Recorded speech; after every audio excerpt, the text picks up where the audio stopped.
5 लाख रुपए तक का बैलेंस ही बैंक अकाउंट में आपका सुरक्षित है, या फिर भारत के किसी भी बैंक में आपका 5 लाख रुपए तक का एफडी है उतना ही सुरक्षित है। उससे ज़्यादा का एफडी या बैलेंस है बैंक अकाउंट में तो वो सुरक्षित नहीं है। जी हाँ दोस्तों, आपने सही सुना। मैं 5 लाख रुपए तक की बैंक अकाउंट की जो गारंटी है, आज इस कॉन्सेप्ट के बारे में बात करूंगा। नमस्कार दोस्तों, मेरा नाम कल्पेश जैन है। मेरे चैनल पे आपको personal finance, retirement, tax planning और लाइफ इंश्योरेंस सॉल्यूशन आपको पूरी तरह से इस चैनल पे आपको मिलेंगे। तो सब्सक्राइब करिए और दोस्तों को भी शेयर करिए। दोस्तों, आज हम जानेंगे भारत सरकार द्वारा एक कॉन्सेप्ट है deposit insurance and credit guarantee corporation act के बारे में। देखिए, 15 जुलाई 1978 को भारत सरकार यानी कि रिजर्व बैंक ऑफ इंडिया द्वारा एक कॉन्सेप्ट को लॉन्च किया गया। एक भारत के सभी नागरिकों को जिनको बैंक अकाउंट में अपनी तरफ से डिपॉजिट रखते हैं या फिर बैंक अकाउंट में जो अपना अकाउंट में बैलेंस होता है उसको सुरक्षित महसूस हो।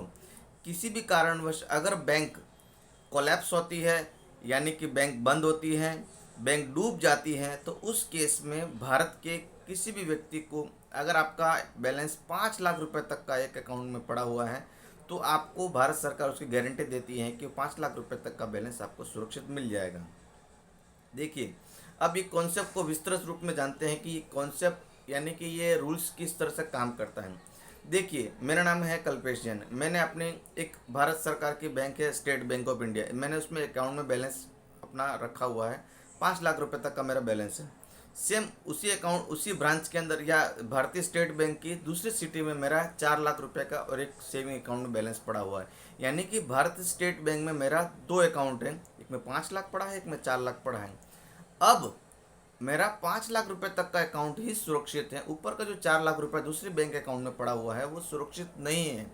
उसके पीछे रीज़न ये है कि भारत सरकार ने ये जो रूल्स लाया हुआ है deposit insurance and credit guarantee corporation of India, ये जो कॉन्सेप्ट है, ये जो रूल्स हैं वो किसी भी भारतीय का किसी भी बैंक अकाउंट में, एक बैंक अकाउंट में 5 लाख रुपए तक का ही सुरक्षित है।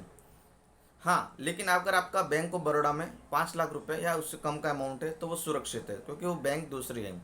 यहाँ पर deposit insurance and credit corporation of India जो एक्ट है, जो संस्था है, उसके हर एक बैंक मेंबर होती है। तो क्या होता है कि सालाना बेस पे इस बैंकों को अपनी जो कंज्यूमर है यानी कि जो अपने बैंक अकाउंट होल्डर हैं उनकी प्रोटेक्शन के लिए एक सर्टेन फीस यानी कि इंश्योरेंस का प्रीमियम देना होता है। और उसके हर एक बैंक मेंबर होती हैं, चाहे वो कोऑपरेटिव हो, चाहे नेशनलाइज्ड बैंक हो, चाहे प्राइवेट बैंक हो और चाहे एमएनसी बैंक हो, कोई भी बैंक हो, इसकी सभी तरह से मेंबर्स होती हैं और हर साल इनको इसका प्रीमियम जमा करना पड़ता है बैंकों को। और देखिए, यहाँ पर भारत सरकार का इस कॉन्सेप्ट को लाने के पीछे पर्पस क्या था। देखिए, 1978 में आप जान सकते हो भारत की आर्थिक इकोनॉमी किस तरह से वर्क कर रही थी।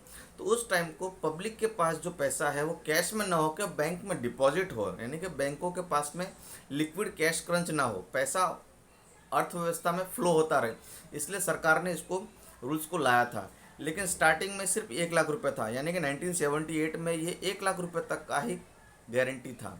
लेकिन सन 2019 में आरबीआई ने इस रूल्स में अमेंडमेंट करके इसको अमाउंट को 5 लाख रुपए तक कर दिया गया है।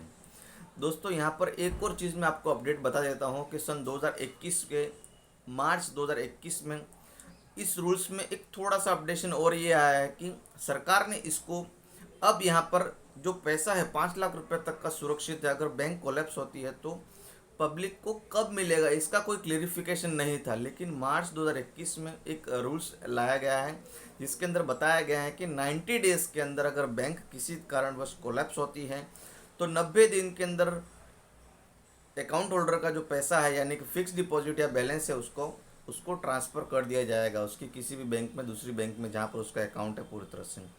आपने रिसेंटली लास्ट 2 साल के अंदर 3 बैंकों के कोलैप्स के बारे में आपने सुना होगा, Lakshmi Vilas bank, PMC bank and Yes bank. मैं यहाँ पर एक बैंक के बारे में डिस्कशन करूँगा, पीएमसी बैंक, जो महाराष्ट्र का सबसे बड़ा बैंक, कोऑपरेटिव बैंक था। और इस बैंक के अंदर जैसे वो बैंक कोलैप्स हुआ तो सारे अकाउंट होल्डर को सिर्फ 10,000 रुपीज़ पर डे विड्रॉल का एक लिमिट डाल दिया गया आरबीआई की तरफ से। यानी कि अगर आपके बैंक अकाउंट में उस टाइम को 25 लाख रुपए हैं, 1 करोड़ रुपए हैं, 50 लाख रुपए, उससे कोई मतलब नहीं, आपको सिर्फ 10,000 रुपये विड्रॉ करने का परमिशन है पर डे का। अब उस केस में जो खाता धारक हैं या जो एफडी होल्डर हैं उनको टेंशन होना लाजमी है, क्योंकि वो पैसा अपना विड्रॉ नहीं कर पाते। तो 5 लाख रुपए तक का ही सुरक्षित, ऊपर का अमाउंट तो सुरक्षित है नहीं, इसलिए लोग फटाफट क्या है बैंकों से पैसा निकालने की कोशिश करते हैं। तो इस रूल से सिर्फ 5 लाख रुपए तक का ही आपको बचत में सिक्योरिटी आपको प्रोवाइड किया जाएगा। आई होप दोस्तों मैं कॉन्सेप्ट पूरी तरह से आपको क्लियर कर पाऊँगा। और मेरे यूट्यूब चैनल पे आपको पर्सनल फाइनेंस और इंश्योरेंस और टैक्स प्लानिंग से रिलेटेड सभी तरह से आपको वीडियो मिलेंगे। तो मेरे इस यूट्यूब चैनल को सब्सक्राइब करिएगा, और आपके मन में कुछ भी क्वेश्चन हो तो कमेंट्स बॉक्स में ज़रूर शेयर करिएगा। Thank you.